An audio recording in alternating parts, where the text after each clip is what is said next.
Paano nga ba ako gumawa ng puto?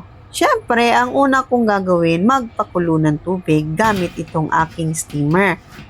At ang second step na ginagawa ko ay ang magpahid ng margarine dito sa molde. Kung wala naman kayong margarine at gusto ninyong magluto ng puto, pwede rin namang cooking oil.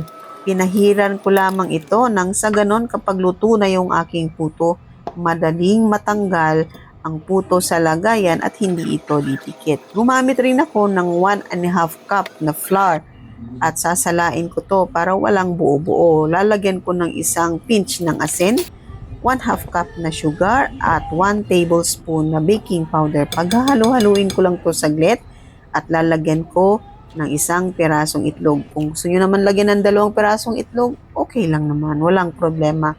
Kasi ang tao may kanya-kanya namang style ng pagluto ng puto. Ito yung style ko. Kung may style ka, gawin mo. Kung ano yung nakakapagpasaya sa'yo or nakakapag-satisfy sa'yo sa iyong kusina, pwede mong gawin yun. Wala namang magrereklamo kasi ikaw yung head chef, di ba?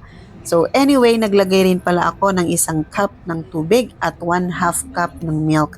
Kung wala ka namang milk dyan sa bahay, pwede naman ng tubig. I-adjust mo na lang siguro yung iyong sugar para kahit papano malinamnam siya ng konti. At siguraduhin ko nga pala or sinigurado ko na walang lumps itong aking mixture para pag naluto wala siya yung parang buo-buo na arena.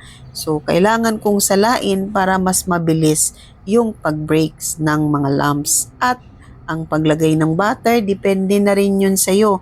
Kung gusto mo yung puto mo yung medyo talaga umangat siya or malaki yung size niya, kontian mo lang yung butter or yung mantika sa iyong mixtures. Pero ako, naglagay ako ng 2.5 na tablespoon na butter dahil para sa akin, mas malinamnam, mas masarap, at mas espesyal yung puto. Kaya palagi itong hinahanap ng mga anak ko at ng asawa ko.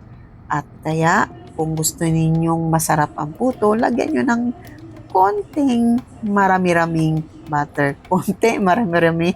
Ano yun? Basta ganon. Dami-damihan nyo ng konti yung butter. Okay?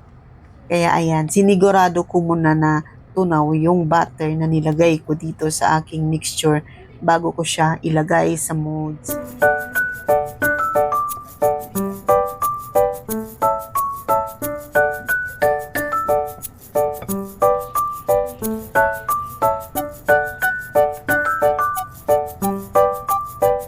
At dahil sa narating mo hanggang dito sa episode na to at para mo na rin akong sinumahang gumawa ng puto, ako ay nagpapasalamat sa iyo at sana don't forget to click the like button and help me to support my small channel para kahit paano naman ma-motivate akong i-upload or gumawa ng video dun sa mga ibang dishes na lulutuin ko pa. At sana sa susunod, hanggang sa muli, see you next time!